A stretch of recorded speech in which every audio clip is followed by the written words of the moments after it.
కామారెడ్డి జిల్లా నాగిరెడ్డిపేట పరిధిలోని దొంగలించబడిన ఆటో కేసును పోలీసులు చాకచక్యంగా ఛేదించి 4 నిందితులను అరెస్టు చేశారు. బ్లూ కోల్డ్స్ పెట్రోల్ కార్ సిబ్బంది స్థానిక గ్రామస్తుల సహకారంతో రాత్రంతా సాగిన ఉత్కంఠభరిత చేజింగ్ అనంతరం నిందితులను పోచారం ప్రాంతంలో పట్టుకున్నారు. మరో నిందితుడు పరారీలో ఉండగా అతడిని త్వరలో పట్టుకుంటామని పోలీసులు తెలిపారు. నిందితుల నుంచి 2 ఆటోలు 3 ద్విచక్ర వాహనాలను స్వాధీనం చేసుకుని వారు పలు జిల్లాలలో గతంలో కూడా నేరాలకు పాల్పడినట్లు వెల్లడించారు. ఈ ఆపరేషన్లో పాల్గొన్న పోలీస్ సిబ్బంది గ్రామస్తులను జిల్లా ఎస్పీ రాజేష్ చంద్ర అభినందించారు. అప్పుడు లోకల్ ఎస్ఐ గారు, నాగిరెడ్డిపేట ఎస్ఐ గారు ప్లస్ వాళ్ళకి సంబంధించిన సిబ్బంది,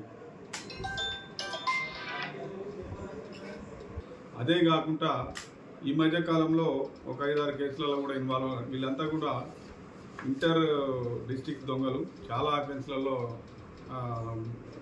బయటపడ్డట్టు తెలుస్తుంది. ముఖ్యంగా ఈ ఫస్ట్ బాలరాజ్ అనే వాని మీద దగ్గర 40 కేసులు ఉన్నాయి, 43 కేసులు.